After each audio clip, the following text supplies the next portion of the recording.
Welcome back to The Echoes, a Notre Dame podcast. I am Mike Golic Jr. With me, as always, my dear friend Jessica Smetana. Download, subscribe, rate, review us. Check us out and follow us on all social media at The Echoes ND Pod. We have a lot to get to today, but unfortunately, this is another sad pod. Notre Dame is now 0-2 after a loss to Texas A&M this last weekend. Everyone's kind of freaking out right now, and I get it. Jess, you were there. You were in South Bend this weekend. You were part of the live show that we did for this podcast there, which we'll get to in a bit. And a thank you to everybody who came out for that. But you were inside Notre Dame Stadium for an excruciatingly close loss to Mike Elko's Texas A&M squad. So how are you feeling? How were you feeling then? What was the experience like, bud? Let me start by saying I'm not sad. I'm so angry.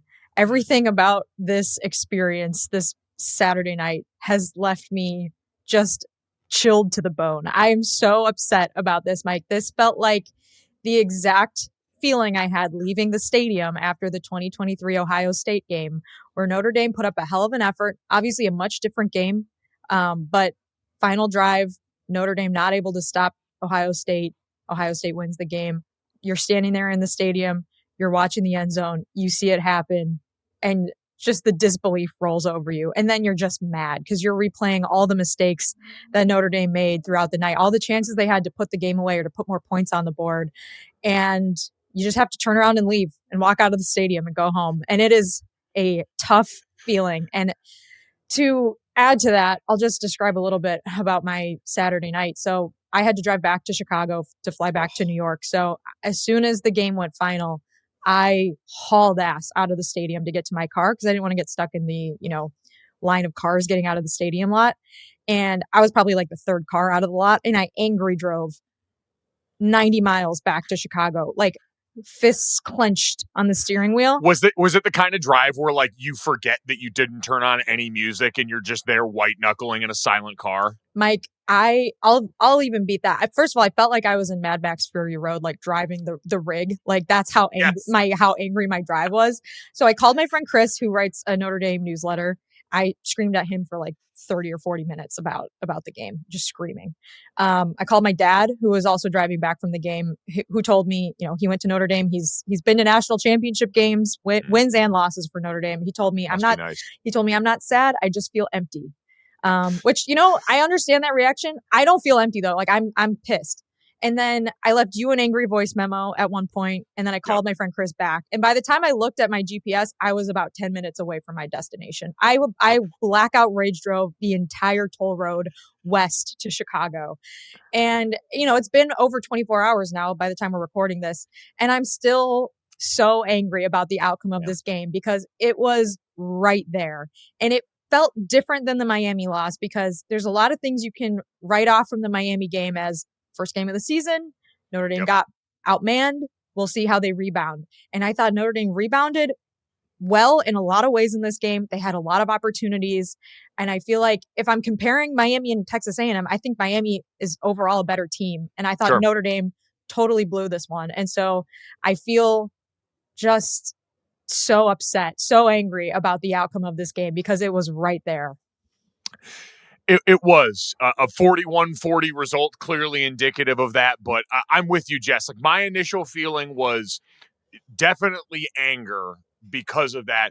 But also, like, I understand what your dad means about feeling empty, because to me, that was the saddest part about this was how familiar it felt. Yes. And after last season, feeling like maybe we had turned a corner or maybe we had gotten over a hump in talking about some of the big game stuff where, hey, it wouldn't just be, horseshoes and hand grenades, close but no cigar. Like in those moments, someone would step up and make a play. And I think that's the biggest thing that left me feeling very like, oh man, like I always tell people, when I was at Notre Dame, we were for 4 years a dead dog average football team.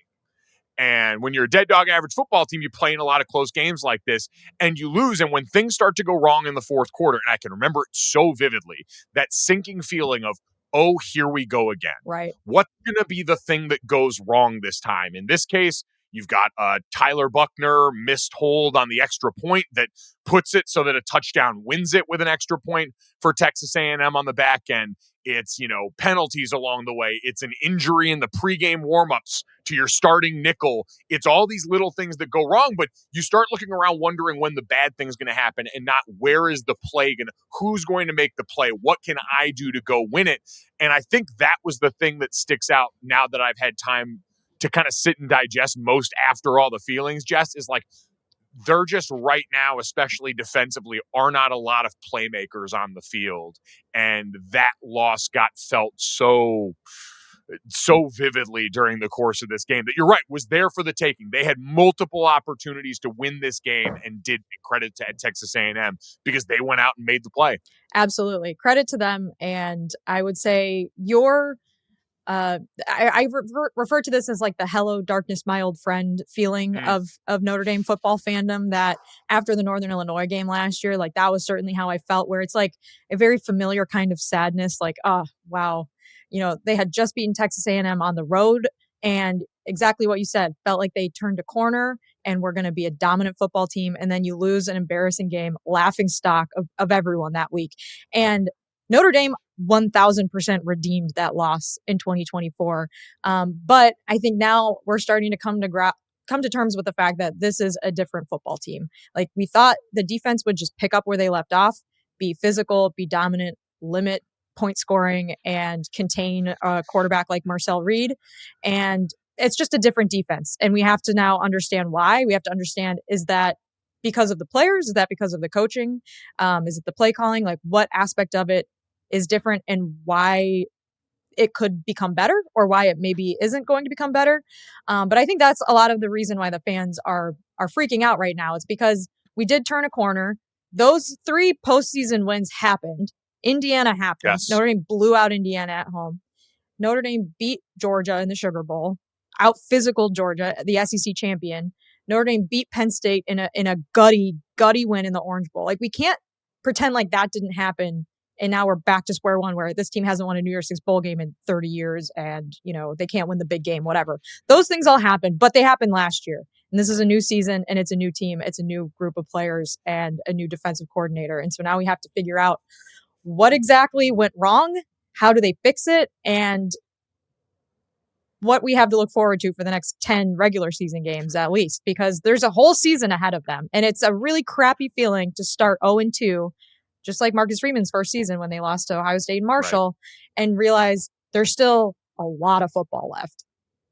Yeah, so this is the 4th time Notre Dame started 0-2 since the turn of the millennium here. It was 0-1 2011, and then Marcus's first year in 2021, I believe. I know we did it because we lost to like South Florida and then to Michigan in 20. It was again, talk about hello darkness, my old friend. So, but so this is it.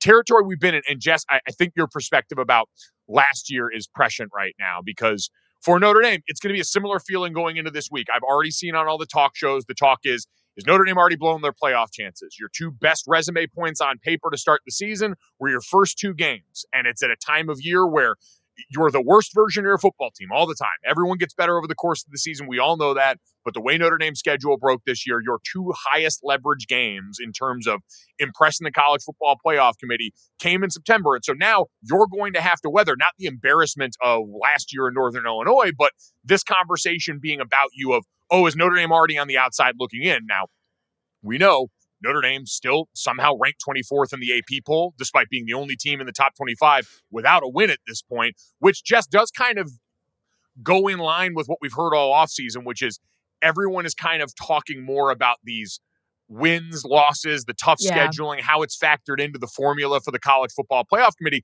And that is something to keep in mind if you're going to take the big picture approach of what does Notre Dame still have left to play for this season. The margin of error is thin, but the opportunity to still be a playoff team is absolutely there based on what we know and what we think is going to be the case with how they determine that this year.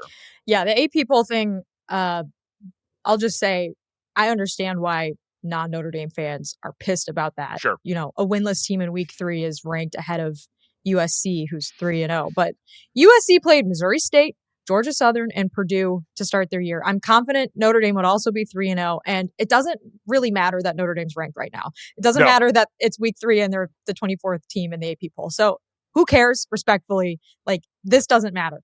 But yes, to your point, I we'll talk about the playoff implications and all of that. And these were, before the season started, the biggest resume points, but Notre Dame's got to go on the road to Arkansas now. Notre Dame's got to play USC at home. Notre Dame's got to play NC State at home. There's a number of games that maybe on paper before the season started looked like, okay, this is a cupcake schedule that I don't know if Notre Dame's walking out with wins in all 3 of those games right now. And that's what they're going to have to do. I also think that, like, USC was a 6-6 team last year who lost a ton of close games in the fourth quarter. I think that they're a better team than that, quite frankly. So anyone who's saying like the rest of the schedule is a cakewalk is crazy and not actually really looking at the games. But Notre Dame's they've got hard games ahead of them. And let's just put it this way. Like, if they're not able to cover teams with 2 good wide receivers, they're not going to beat USC. And that was, to me, the biggest issue in this game was that I know you have a list of the top 3 players Notre Dame misses the most from the 2024 squad. I'm going to guess one of those is Xavier Watts. Maybe just going to guess that's number 1. But that was a defensive performance, especially in coverage, that if it's repeated throughout the season, this team's not going to win 10 games in a row. That needs to be fixed.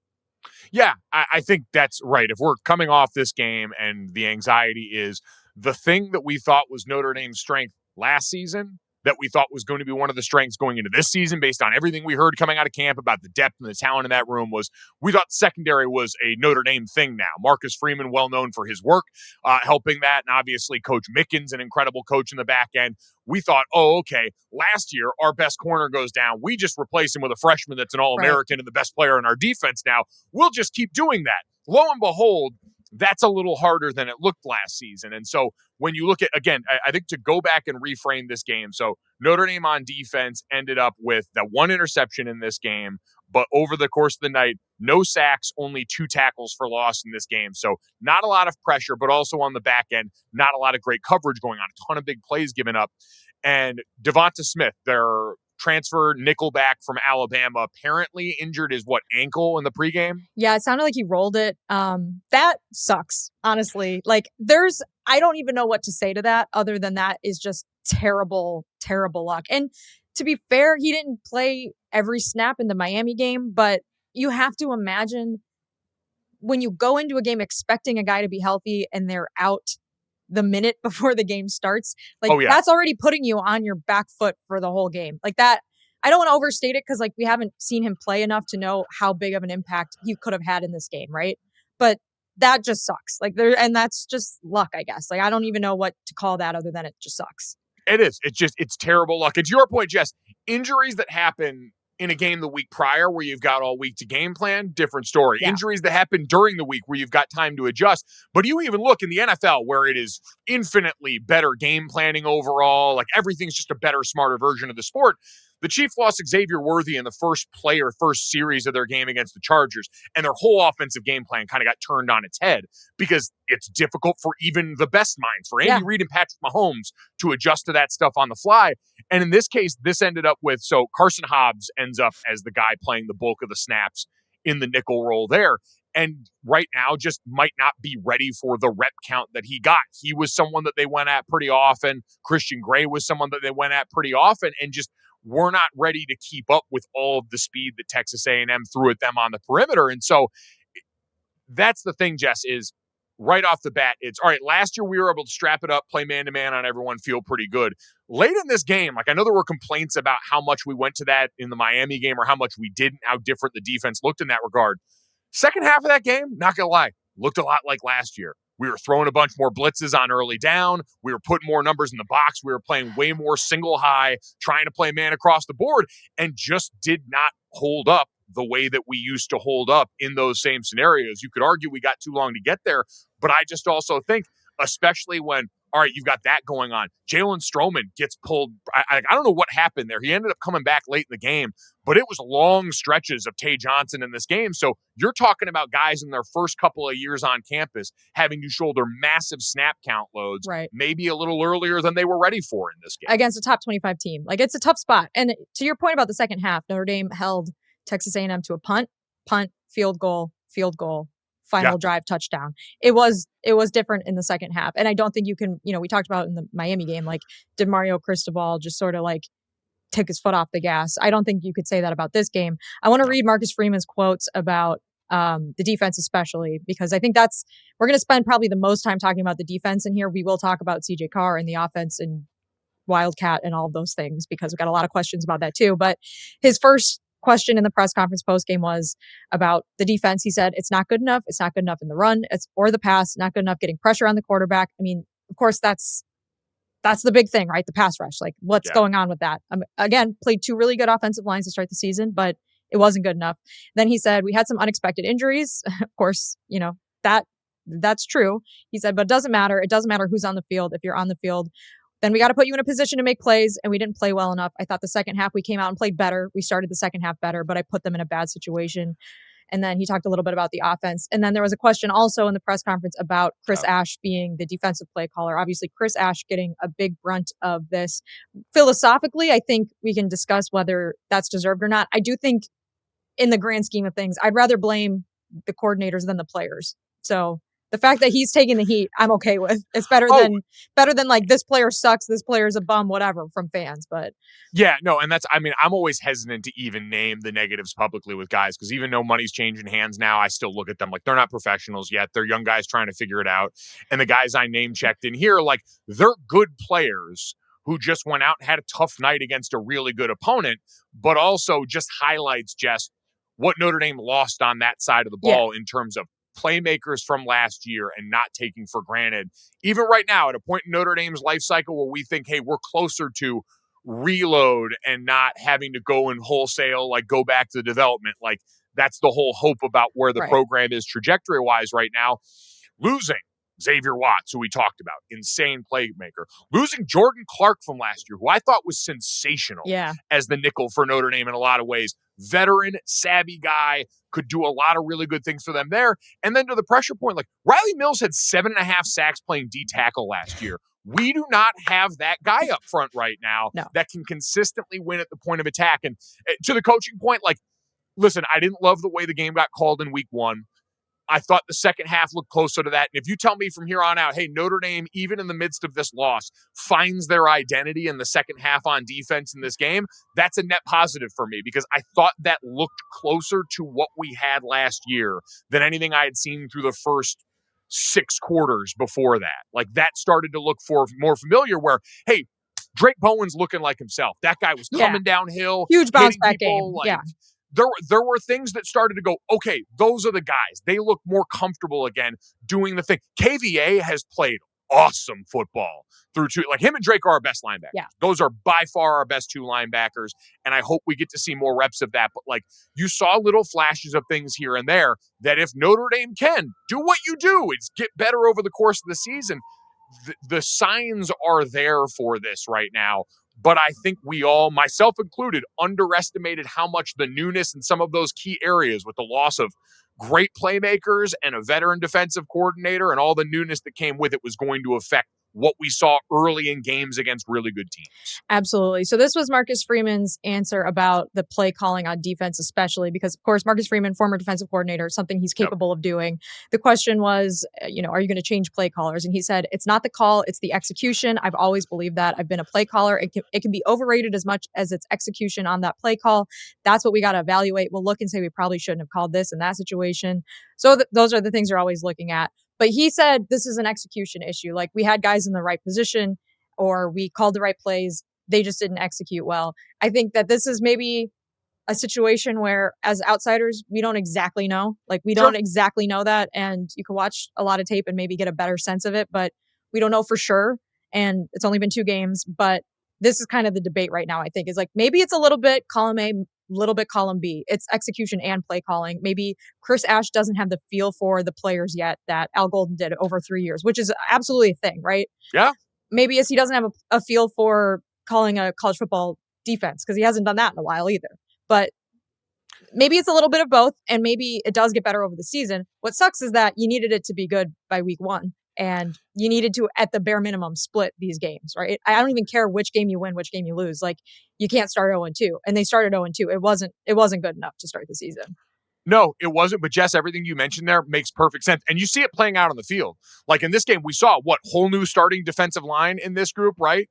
Like in this defensive front, outside of Boubacar to start this game, Jordan Botelho with some of that's injury, but him getting back in the starting lineup there. Jared Dawson starts at defensive tackle, and then Gabe Rubio was the other one. So you had 3 out of the 4 guys in that defensive front different. You look in some of the sub packages and where they put guys different than the first week. Tay Johnson getting more extended run, even accounting for injury. Like, it seemed somewhat purposeful to get him out there a lot more. So I do think they're still learning a lot about their personnel right now in a way that's going to improve. And to Marcus's point about the play calling, I don't think pulling the plug right now helps that. I don't think all of a sudden inserting a new voice, even if it was Marcus taking over that, who has all of the other stuff to worry about with the team, like, I don't think that's how this operates the best. And so it sucks. These are growing pains that came in inopportune times, but I still think he's right about the path forward. So the other thing that I want to mention when we talk about Texas A&M and the defense and coverage especially is that from my perspective and looking at some of the PFF numbers and stuff like that from Marcel Reed, as bad as it was, it could have been a lot worse. And that's why, even though I think the second half they played better, Marcel Reed is not the most accurate passer. And there were times where he overthrew players and there was no one there, like from Notre Dame. And of course, there's also the opposite of that, which is that he threw a pass to a wide receiver. Notre Dame completely whiffed on a tackle. It turns into a touchdown. And like, that's just unacceptable. And that is execution, right? Yeah. But there are also times where guys were just getting beat and Marcel Reed was not able to put the ball where it needed to be. And so it was incomplete. And so, like, that kind of gives me a little bit more worry, especially if we're looking way into the future, the USC game, playing against an offense where we know Lincoln Riley can really exploit that and tried to do it last year, but ultimately came up short. That worries me. Like, there were just those wide receivers, and that's why Texas A&M got those wide receivers, right? Like, they're fast dudes. Yes. Mario Craver killed us in that game, like killed the secondary, and it could have been worse. So I'm definitely looking at yes, it was better in the second half, but I'm also looking at Marcel Reed is a good quarterback, but his passing clearly still not 100% there. And really, really, I mean, they could have won by 3 touchdowns if some of those are completions. Oh, yeah. There were a couple of go balls that he just airmailed where safety's coming over from the middle of the field late, cornerback got beat. No question. Like, it could have gotten ugly, but it also shouldn't have been there to begin with. Like, to your point about the execution, that tackle should have been out of bounds. Shouldn't have been a long touchdown. Maybe they score on that drive, but it shouldn't have been on one play. Like, that's execution. Even going back and looking at the last play, they had it. They had it. Drake Bowen in coverage on that tight end that scored the game-winning touchdown was with him the entire way. Yeah. Wasn't fooled. Saw Jalen Stroman get beat on kind of a similar route early with a different player where they hit him a little out and up on the sideline. Kind of similar concept, and Drake wasn't fooled for a second. He was with him every step of the way. Guy just went up and made a play. Big tight end, used his body, box out, make a play. Like, to an extent, that's execution because call-wise, maybe you'd like a little more help over the top there. But again, you talked about it. You're accounting for the top threats on that, not the tight end who had been basically a blocker the entire game. So I have a lot bigger problem with the fact that, hey, at one point you've got, you had a couple of the big plays, like to the pass rush point, 6-7 man protections against 4-man rush where, hey, you're getting a lot of double teams there. But like, there was one of those where our best pass rusher in theory was on a tight end, one-on-one, and didn't get home to the quarterback. Like, that can't happen. Yeah. That stuff can't happen right now. So that's the execution stuff that I'm sure Marcus is looking at and saying, hey, there's opportunities to get wins out there that we didn't take in this game. Multiple dropped interceptions, especially a couple looks on the last drive that could have ended the game. Those are spots where guys have made plays. You had Xavier Watson make plays in the past, and now he's not there. And so who's going to step up and do it this year becomes the question they've got to grow into. Yeah, I want to talk about the last play. I also want to talk about the targeting penalty. I think we'll lump that into one section called officiating. Before we do that, I saw that, PFF grades obviously becoming more and more prevalent now, things that fans can access. But Jamie Uyama from Irish Sports Daily posted the PFF grades on the defense. I wanted to just say what they were right now. 103rd in tackling, 117th in pass rush, 129th in coverage. And then in 2024, Notre Dame was 9th in tackling, 15th in pass rush, and 3rd in coverage. And I do want to say, like, the context here is that a lot of teams have played Missouri States and Delaware's to start their season. Notre Dame has played 2 of the best teams on their schedule already. So that looks really, really bad. And it is. And like we watched the game too. You don't even have to look at like PFF to know like the tackling and the pass rush hasn't been good. But I do want to just put that in a little bit of context and say, like, it's been 2 games. It was the 2 toughest games against 2 of the better O-lines you're going to face. So let's see what it looks like after Purdue, maybe. Like if we'll talk about Purdue later too. If they kill Purdue, those numbers are going to go up. So I think, take everything right now with a little bit of grain of salt, but we watched the game and we know that it was not good enough and it was just not what we were expecting. The thing is, like, there were still positives even mixed in that. Like, there was still stuff I saw from young guys like Tay Johnson, who had a couple of plays where it's like, okay, you could see what they were talking about in camp. Greg Bowen looked more like himself.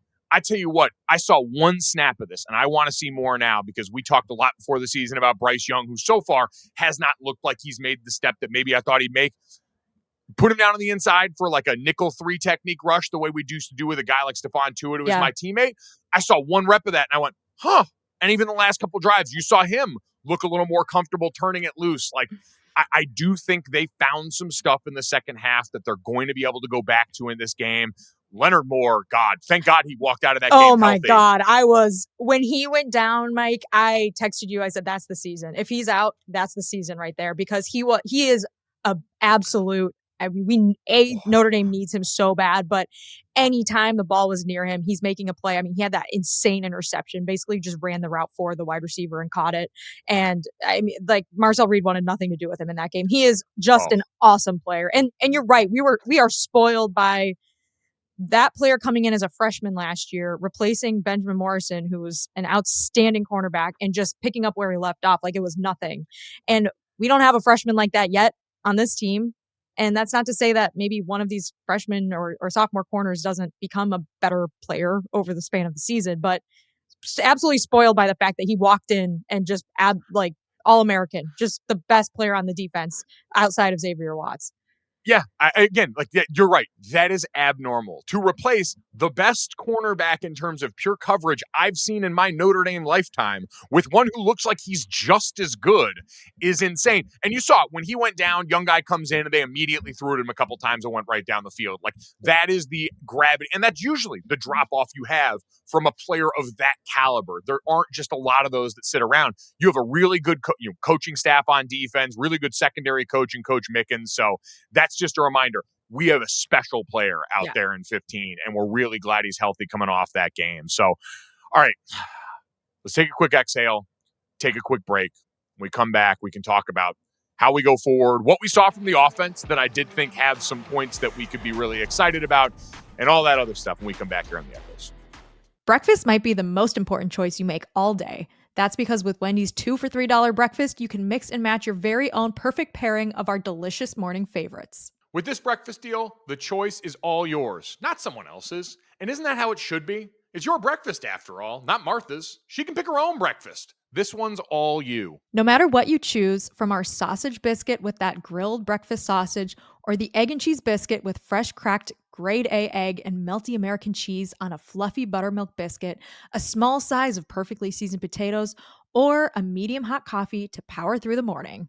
All you got to do is pick your ideal morning pair. You really can't lose because you're the one calling the shots. The choice is all yours. Wake up to Wendy's 2 for $3 breakfast, just the way you want it.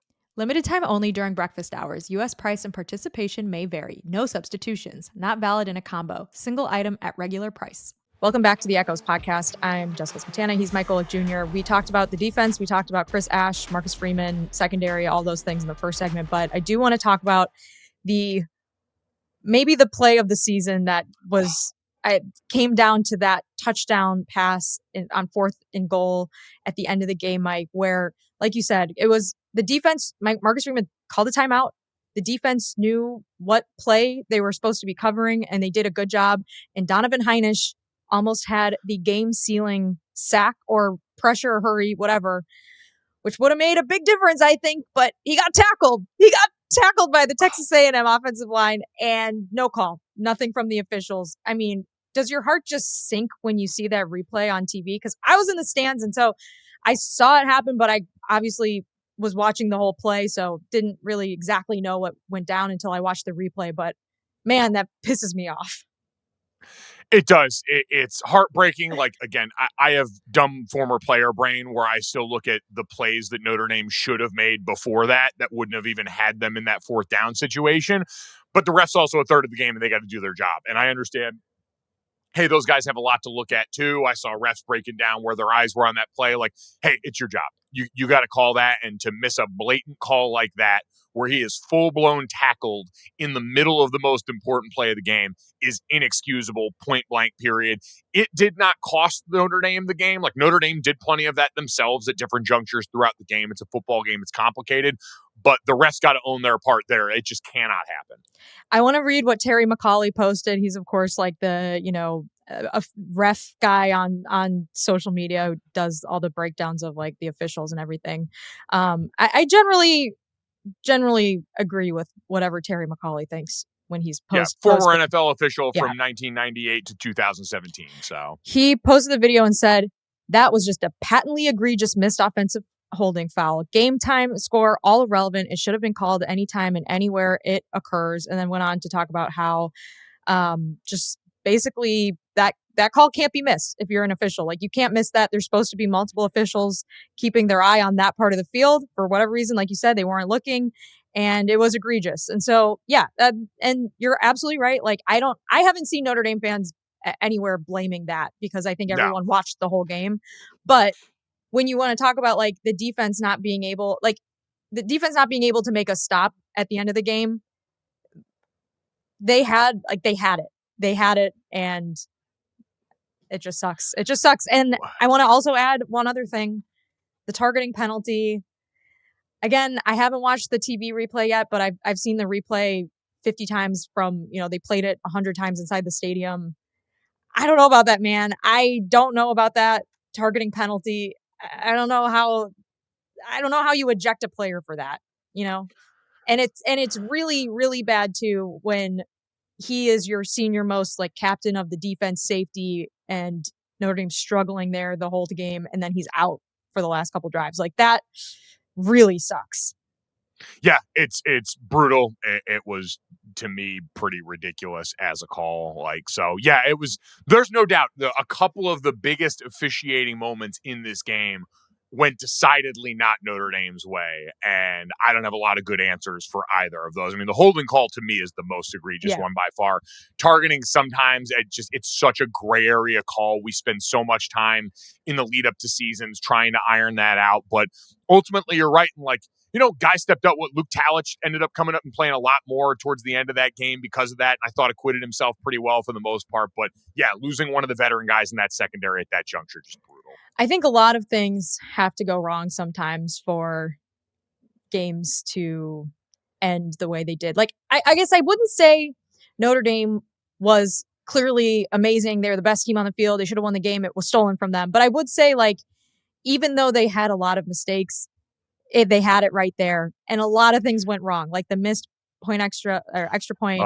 Feel awful for Tyler Buchner. And like, apparently they were also like blasting him on the broadcast, like kept showing him on the sideline. Like they did the Georgia kid last year who had the interference penalty in the Sugar Bowl, where like by, the second minute, it's like, oh, okay. Like we don't need to see the kid that just blew a huge part of the game like that much. Like, it's a mistake and he screwed up, but maybe a little bit too much on Tyler Buchner, who's been really solid on special teams for Notre Dame. It's not like he's like constantly fumbling the ball and screwing up. I saw one fan that was like, I'm more pissed at his pass attempt being so off after than I am about when he tried to make up for it, which actually, if Notre Dame had scored 2 there, that would have probably been the game. So anyways, I feel bad for Tyler Buchner. It's a humongous mistake. I'm sure no one feels worse about it than he does. So I'm not going to crush him, but a lot of things went wrong. It wasn't just one call or one fumble or one interception or one blown coverage. Like, so many things went wrong in that game, and Notre Dame had it, and it just was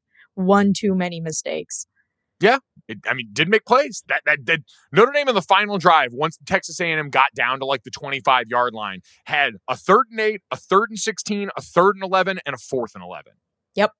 Like 4 golden opportunities in advantage defense downs and distances where, Texas A&M back-to-back penalties when they got down in the red zone and backed themselves up for Notre Dame, which, testament to the defense, crowd noise, all that stuff. I want to say that too, because that was my side of the field. I was right there. It was so loud in the stadium. I just want to say, like, the transformation of Notre Dame Stadium from a place where, like, a lot of times it's quieter, maybe there's a low hum in the stadium, to that game. I know it's a big night game, and you expect should be the expectation for Sure. all, like, any serious college football program, but fans were standing on all of Texas A&M's offensive drives where I was sitting. Like, they were loud, they were making noise. And that final, like, I'm getting goosebumps thinking about it, because that final, like, 4-play stretch, it was so loud in there, especially right before Marcus Freeman called the timeout, which I think in hindsight was fine. Like, I don't think that's why they lost, but it was so loud in there after that 3rd down. Like, my ears were ringing 4 hours later when I was trying to fall asleep, like laying in bed. My ears were pounding because of how loud it was. Like, it was an incredible atmosphere. So kudos to all the fans that were there too, because like you said, like, those false starts, and Notre Dame plays the video on the video board every time there's a false start for the other team, where they're like, Notre Dame could get loud at times, blah, blah, blah. And the fans were so loud. Like, it was awesome to hear, but yeah, it just wasn't.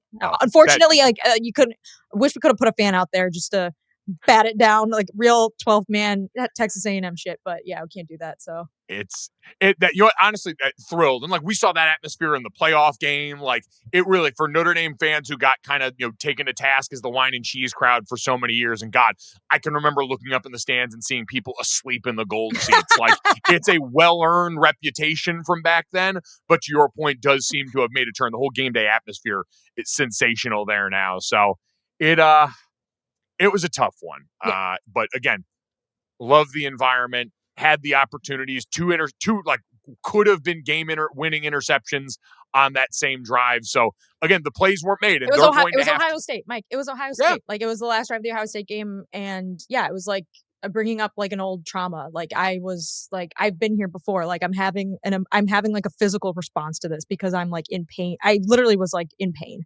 Okay, let's talk about maybe some positives, maybe, perhaps yes. We talk about Notre Dame's offense, because I think if you told me before the season started, hey, by the way, CJ Carr is like going to be solid, the offense is going to be pretty good, they're going to put up a lot, they're going to put up 34 points at home against Texas A&M, I would have been like, okay, I'm interested, tell me more. Definitely focused on running the ball in this game.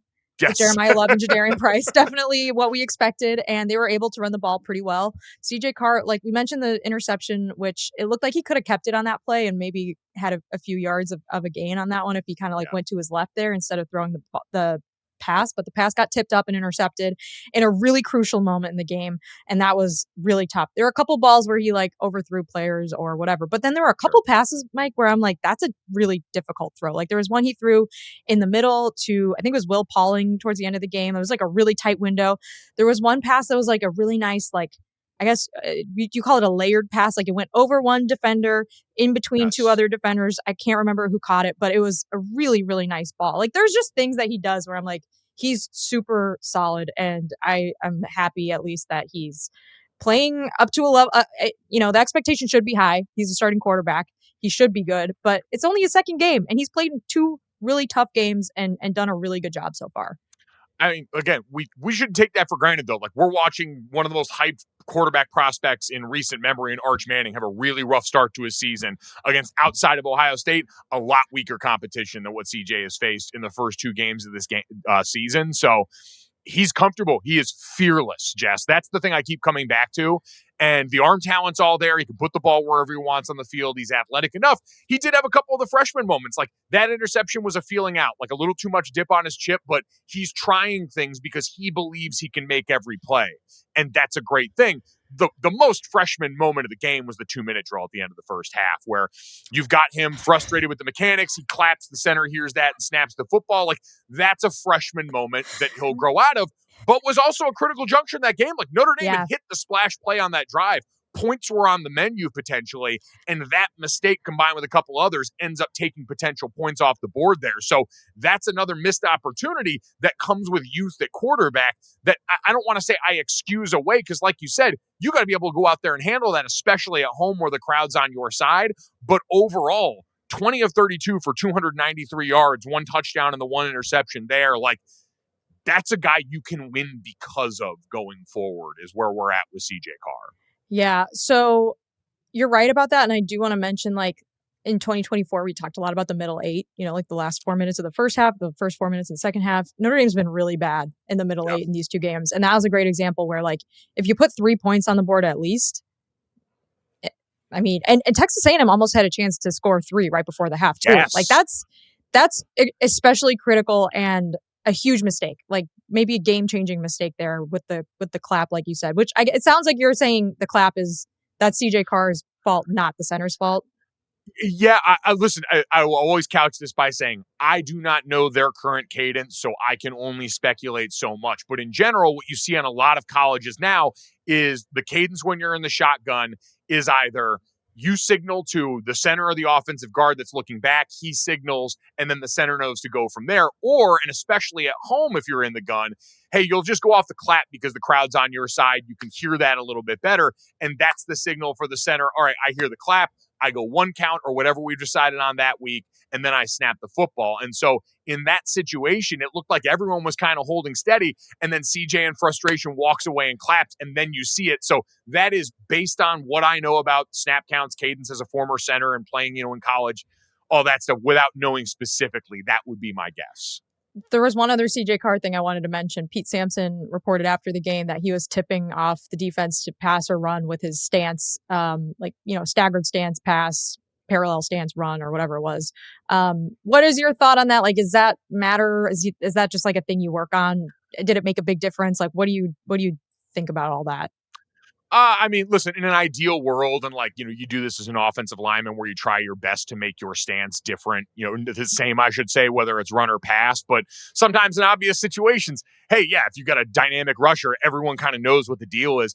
Let's put it this way, Jess. I heard that after I went back and rewatched the All-22 on this game. I did not see an area where I thought it made Texas A&M has clearly got a beat on everything. Notre Dame had 147 yards rushing Right. and 293 yards passing in this game. If he was tipping and it was like that and it could have even been better, great. Sky's the limit, because that to me is a pretty easy fix. But no, I did not see that, even in some big moments, impact the game in what I thought was a super meaningful way. Yeah, absolutely. I think Notre Dame's advanced stats and all that for the offense were pretty high in this one. So if that's the case, like you said, work on it. Maybe next time 500 yards, but it is something that maybe, second game, he's not even aware he's doing, and then you tell him, right, and then hopefully he fixes it. But they still have, the defense still has to make a play there. So I think that's a great point by you. Marcus Freeman said about Carr and Jeremiyah Love that, this was about Carr. He said he did a heck of a job. Let our offense protect the football. I mean, he was putting the ball in great places for our wideouts, et cetera, et cetera. Protection-wise, that's a tough defense. He did a good job protecting on third down, and he's playing well now. The offensive line, from your opinion, better than against Miami? Still areas to improve, or what do you think? Yeah, better. And obviously part of that is, hey, they let them go and get after it in the run game early. I liked a lot of what we did early on in terms of the approach there.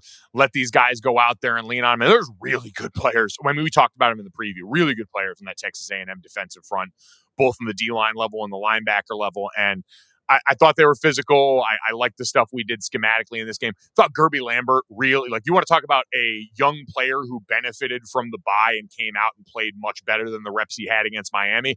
I thought he looked awesome at right guard relative to his experience. I think our interior 3 looks really good, like Billy Ashton and Gerby Lambert. I thought looked really good.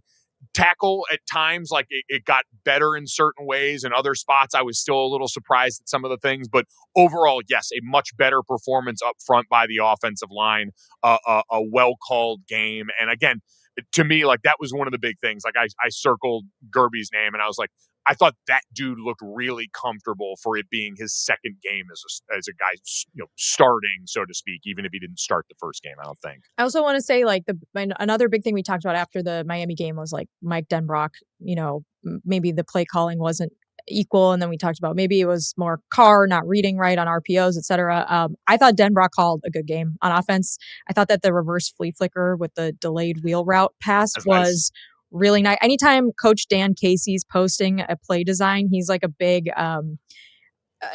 social media. Like he writes a book about like big film Twitter guy. Yeah, exactly. Yeah. I've subscribed to his newsletter for a few years now, and he sends like gifs of like nice plays every day. So anytime he's posting a nice play, you're like, okay, well, it clearly got some people's attention like that. But yeah, I thought like we'll get to the Wildcat situation because we got a lot of questions about that in the next segment. But yeah, I thought that like Denbrock did a good job and the offense was good and they did enough. And I also wanted to say special teams as a whole, like it sucks when your holder fumbles at the end of the game. And there was one kick that went out of bounds, like right at the one earlier in the game. But the special teams has been really good. And like, there was the Texas A&M did run back a touchdown, but there was a holding call on that. So it didn't count. But like the kicking has been good. And the block punt was awesome. I mean, what a way to get your fans. I mean, they were loud when that game started, but what a way to get your fans just going absolutely crazy at the beginning of the game. I don't know what Texas A&M was doing, not blocking anyone on that, but I mean, and Tay Johnson, what a set of hands. I mean, the ball just went right into his lap and he caught it and ran it back. That was an awesome moment. So I wanted to shout that out too. Yeah, it's Notre Dame's aggressiveness in the kick block game over the last 3 or so years is a really awesome through line. It says a lot about how seriously they take that phase of the game, all of that thing. So yes, incredible there. The Tay Johnson of it all, I really think like we're banking good moments for a young player who's going to be really good for Notre Dame once he gets his feet under him fully. And that just kind of one of the examples of the playmaking ability there. So yeah, it was special teams by and large, yes, have been very, very strong to start the season, which is a win outside of one bad moment. I think if you like randomly tuned in the fourth quarter and saw like the kick return touchdown that got called back or just like the botched point after attempt, you're probably like, oh my God, what is Notre Dame doing on special teams? But if you watch the game as a whole, I thought that like James Rendell, man, he almost single-handedly got Notre Dame a touchdown by downing that like inside the one punt team. Yes. And giving A&M, the whole field, Notre Dame makes a stop. I mean, just really good stuff. So and then like a good return on the next play by Faison too. Like it was just good stuff from special teams. So, credit where it's and listen, like good stuff. Like you mentioned some of the other good stuff and you're right. Shout out to Denbrock. And I heard them mention on the broadcast on TV, it sounded like in the coaches meetings, Marcus and Denbrock said, hey, we have to take some of those RPOs. It's what we talked about in this podcast. A lot of what we saw in game one was you gave the quarterback the option to pass off some of those runs, and he took them more often than people wanted. And so the coaches said, we have to just make some of these runs. Yeah. And they did it, and lo and behold, Jeremiyah Love, still very good. Jadarian Price, a starter at 90% of colleges that he's at right now. Like we have two legitimate high-end D1 starting running backs that are both future NFL guys, and it rocks. And that's a room that we know is deep with young talent behind them too. So just want to shout out Muffet McGraw, who said on Twitter today, a game isn't won or lost by one person, one player, one missed call. I love that Coach Freeman chose accountability over blame. Classy response. You win as a team and you lose as a team, no matter final score or the record. I'm proud to be an Irish football fan. You know what? Same, Muffet. In the next segment, we're going to answer some questions we got on social media. Finish talking about the game. We'll talk a little bit about our live show and then some other college football stuff. Brian Kelly doing weird things again. So stay tuned. We've got even more after the break.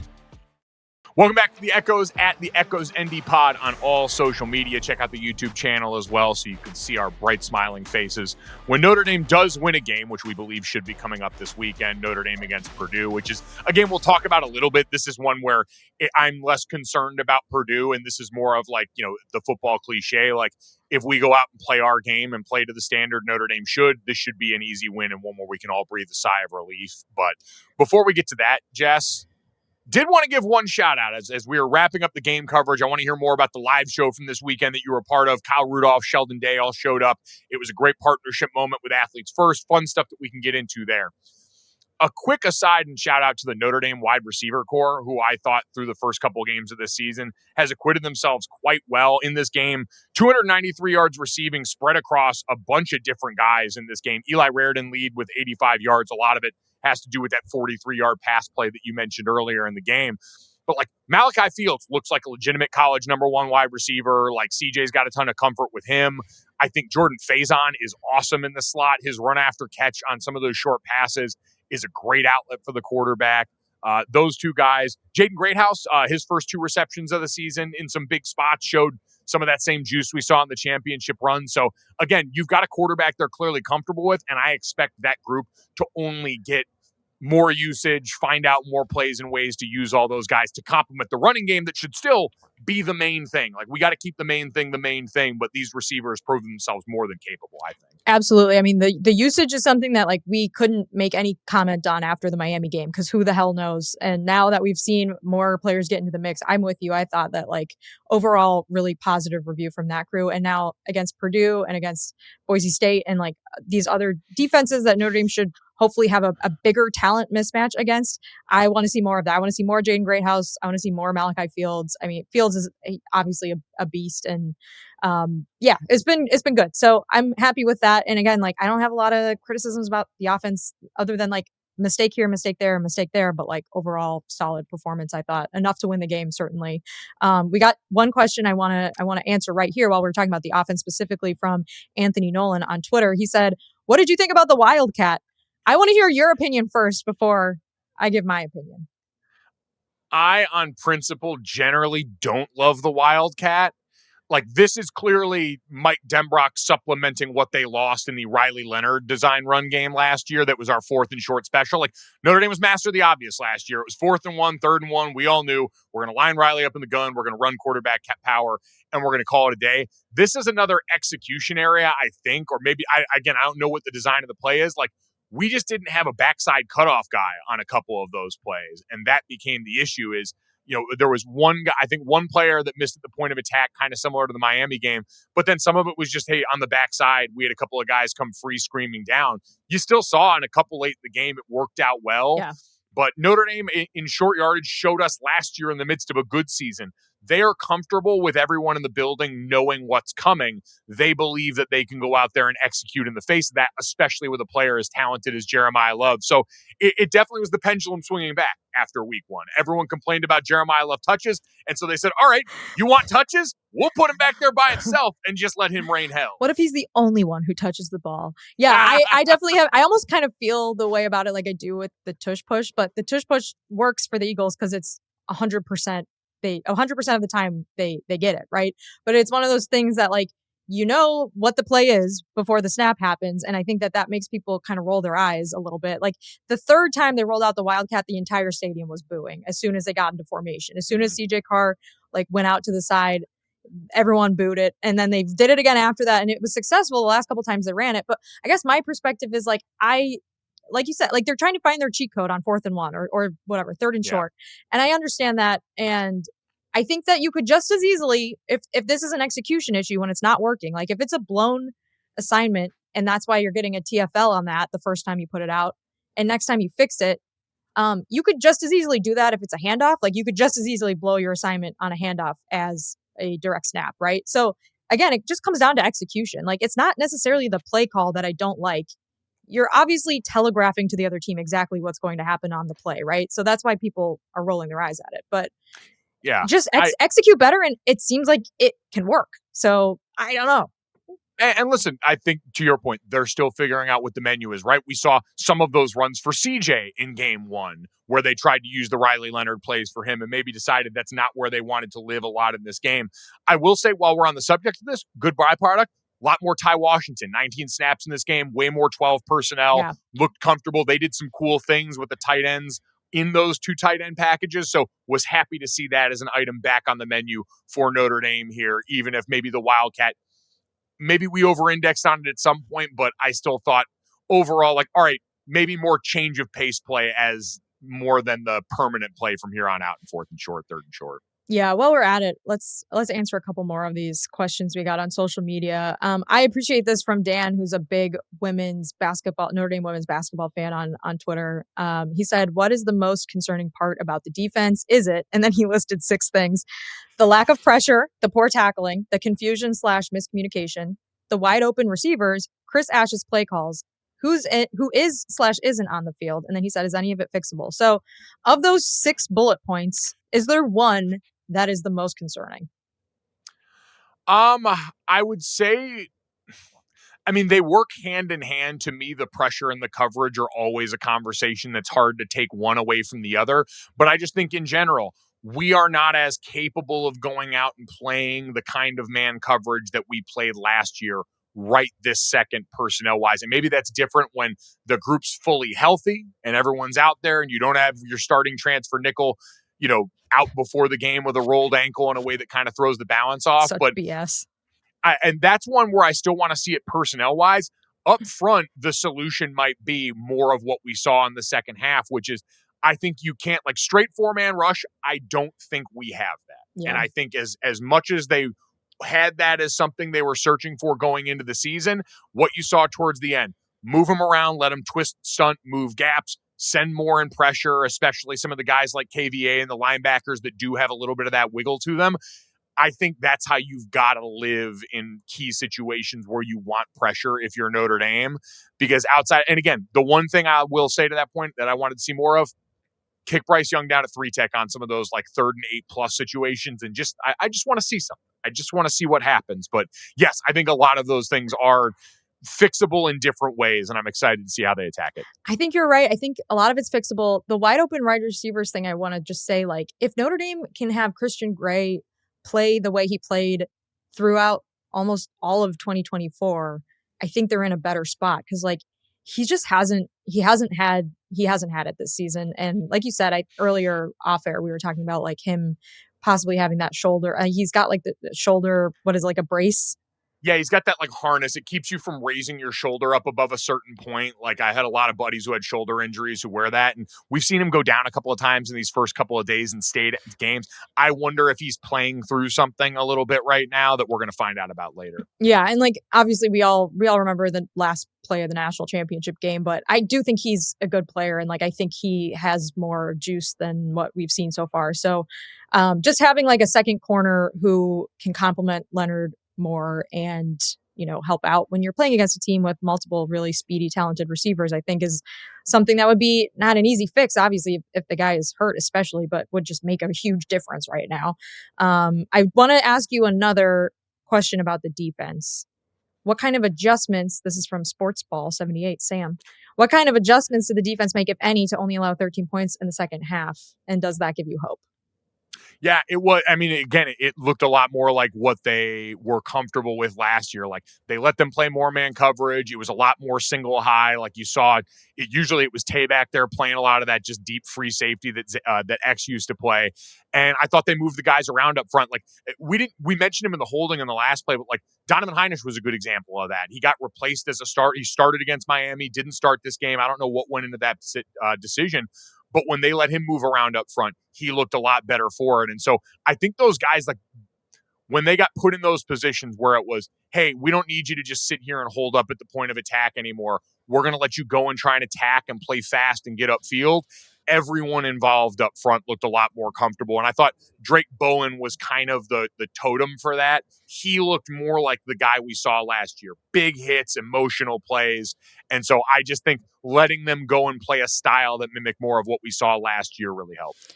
So last question from social media was, next week is a perfect get right game, but how nervous will you be the following week? I will be nervous next week. I'll be nervous for Purdue. I'm not going to lie to you. Like, especially if Purdue goes up early or something like that. Like, I mean, the vibes are going to be terrible in my house. I mean, I don't know what the vibes are going to be like in the stadium, but I imagine it's going to feel a little yucky especially if Notre Dame's down. But I think Notre Dame should beat them. Like, I think like this is, like you said, get right game, whatever. Like, this was the game that put Notre Dame on the track to win 10 straight or 9 straight in the regular season last year after Northern Illinois. Now it's at home. Purdue's obviously got a brand new head coach. They're I guess a little bit better than last year from what I can gather early, but still like Notre Dame has to just run. Our producer, Matt's a Purdue fan. He said Notre Dame's going to rush for over 300 yards. So let's just go with that. That's our prediction. Notre Dame just run the ball on offense and just crush them in the first half. And then use the second half to figure some stuff out. Notre Dame at this point has not earned the right to believe that just walking into the stadium with this year's team is good enough. Yes, I agree with that.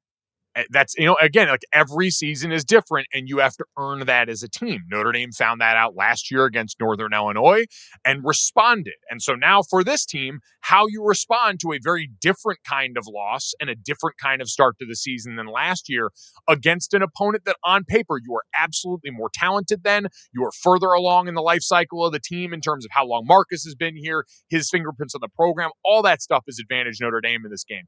You have to go out and prepare and play like that. And like, perfect example, I just called Arizona State hosting Texas State this last weekend. They're more talented on paper than Texas State. The year before, they only beat Texas State by 3 points. The team that ended up going to the college football playoff only beat them by 3 points. Texas State is an explosive offense. They're unafraid. They could have come in there if ASU wanted to focus on their loss on the road against Mississippi State. And I went to practice, and those dudes were flying around. The energy was high. Kenny Dillingham and the staff had turned the page and felt really good about what they had found in the second half of that game on offense and brought it into this game.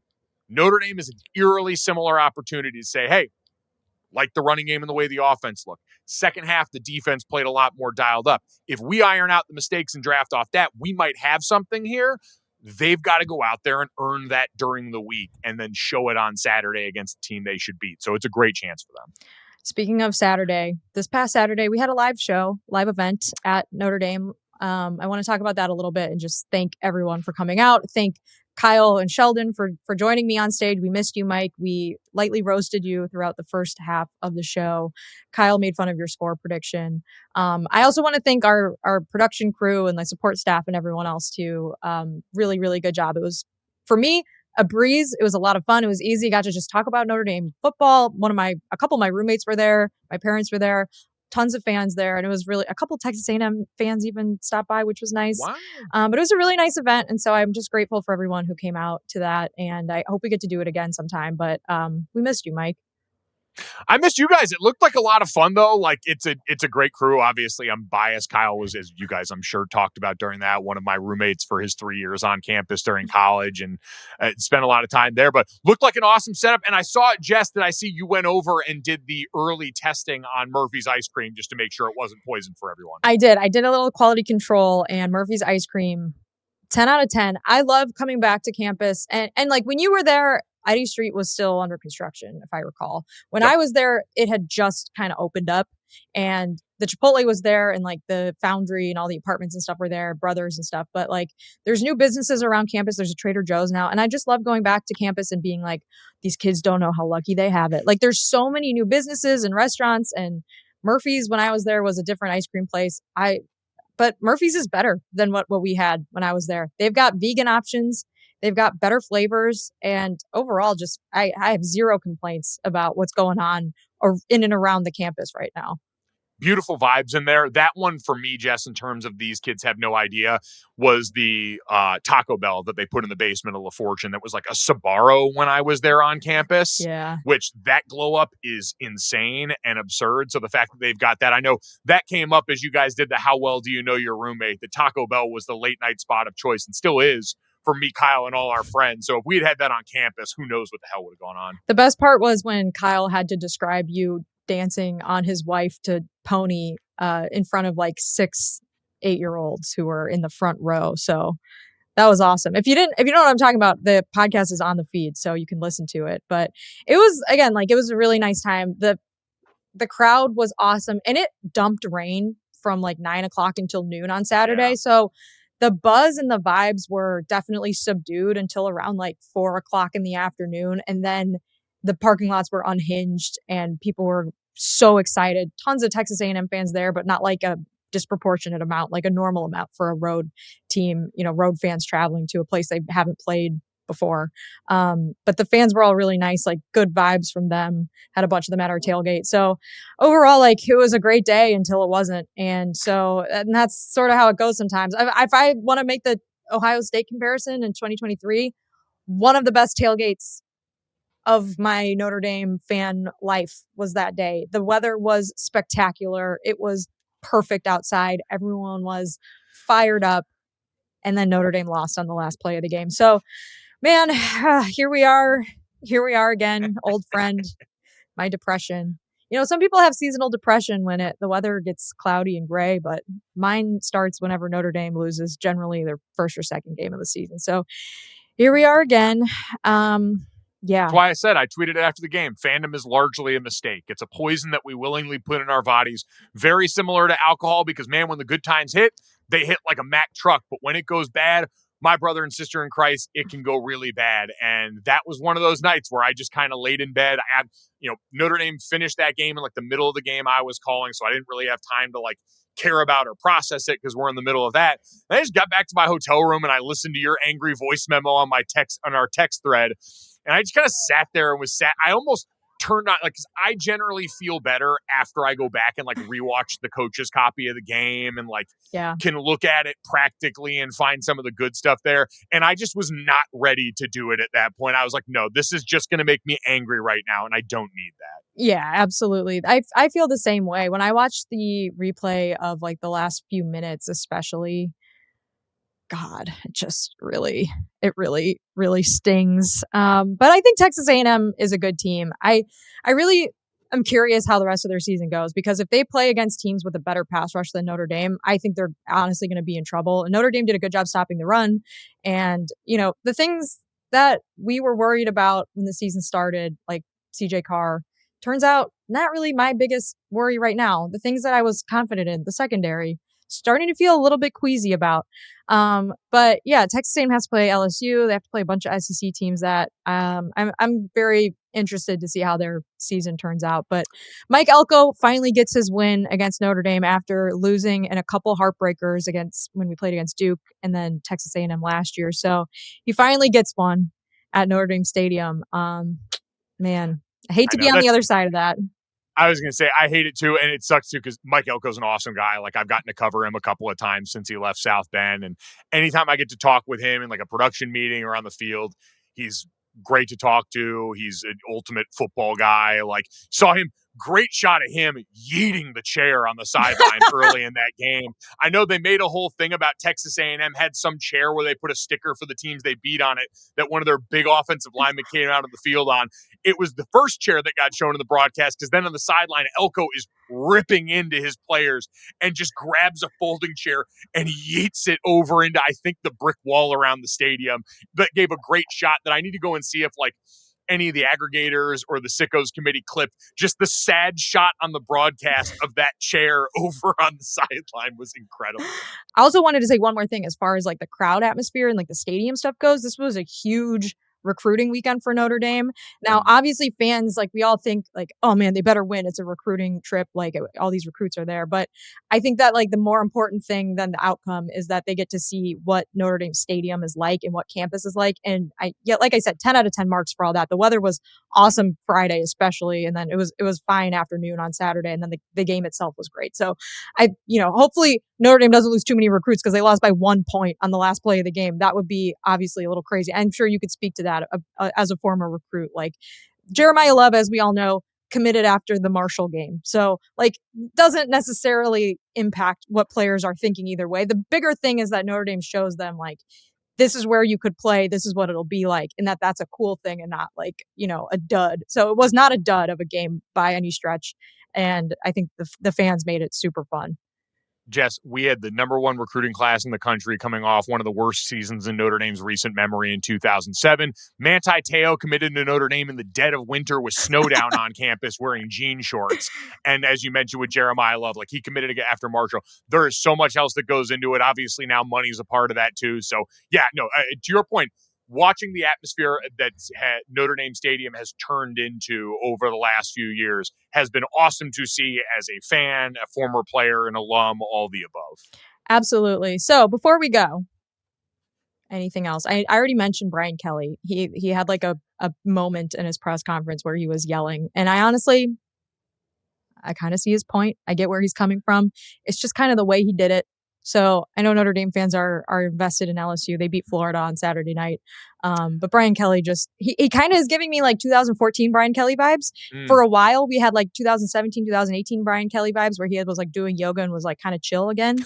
Now I feel like we're kind of reverting back. I think it kind of all started going downhill after he made the comment about executing the players, which was supposed to be a joke. That was just so poorly delivered. From that point onward, he's kind of like gotten less chill, right? So just wanted to shout that out. I mean, it's a reminder, a lot of pressure in Baton Rouge when everyone just expects the next coach will also win a national championship because that's what always happens. And they had one of the most impressive wins at week 1 that hasn't aged great, as we now see Clemson get dropped by Georgia Tech this last weekend after having a close game against Troy. And so I do think there's some people starting to wonder, okay, we know the defense is awesome in Baton Rouge. I don't think that's, I think they intercepted DJ Lagway 5 times in that game against Florida. But offensively, it's not as consistent yet as I think most people expected for a Brian Kelly coach team, a team with a guy that's a prospective number 1 overall pick in Garrett Nussmeier. And away we go. I mean, they look like a team that lost 4 NFL offensive linemen up front is my diagnosis for that. And that's another thing that kind of like we've talked about with Notre Dame in the identity shift, that just takes time. And LSU gets to do that right now undefeated. So they should all be happy. And so I get Brian's point, like it's the polar opposite, right, of what we saw from Fran Brown making Syracuse 1 sprints after their game is, hey, that was kind of what Brian Kelly's getting at. These guys just won an SEC game. This is really hard. Florida's not as bad as what people think coming off USF. They're very talented, but it was a colorful press conference, to say the least, no doubt. Absolutely. All right, Mike. Well, we didn't really do much of a Purdue preview this week. Hopefully that's not like some massive cosmic jinx that we put into the world, but hopefully we'll be back next week after Notre Dame, fingers crossed, wins their first game of the season. That will be against Purdue, 3:30 on Saturday at Notre Dame Stadium. If you're going to the game, bring the vibes. Now more than ever, got to have the teams back. They need it. They need to be picked up and lifted up by this game. I'm so curious what happens to the drum, because last time Purdue came, they were like, you can't bring the drum down the main tunnel. You have to go in the visitors tunnel. And the drum is too big for the tiny visitors tunnel, which I still think is very funny. And so the drum was left outside and put into like a drum coffin at one point during the game. So what is going to happen with the drum? It's the height of suspense for me. I can't wait to see it. Make them leave that damn drum outside. Don't let it anywhere near the stadium. That is one of my favorite petty moves from Notre Dame in recent history. And Jess is absolutely right. How fans show up this week matters. I can tell you, as someone whose teams routinely lost multiple games in September and certainly offered a lot less hope than I think this team does now, you notice when the player walk is a little bit more sparse. You notice when people are filtering in a little bit later. And that does, like, that atmosphere helps, and you feed off that as a player. A good veteran team will insulate themselves from that, and this team still has to go out and prove it, but we notice that stuff. So if you show up, we also notice that and feel it, and the support helps a lot, as it did this weekend. So, and also, the drum is not that big. I've seen bigger drums. I agree. World's largest drum, my ass. Anyway, we will hopefully be back here with a much better result to talk about next week. Jess, thank you for doing some on-podcast there. This is kind of what we envisioned this podcast would be at certain times, was a bit of a therapy couch, and that's what it felt like today. So if you enjoyed it, download, subscribe, rate, review our podcast, leave it a 5-star rating. Check us out on our YouTube channel at the Echoes ND Pod, on all social media as well. Thank you for the questions. Thank you to the people that showed up and the phenomenal job Jess and company did at the live show there. And we'll talk to you next week. Go Irish.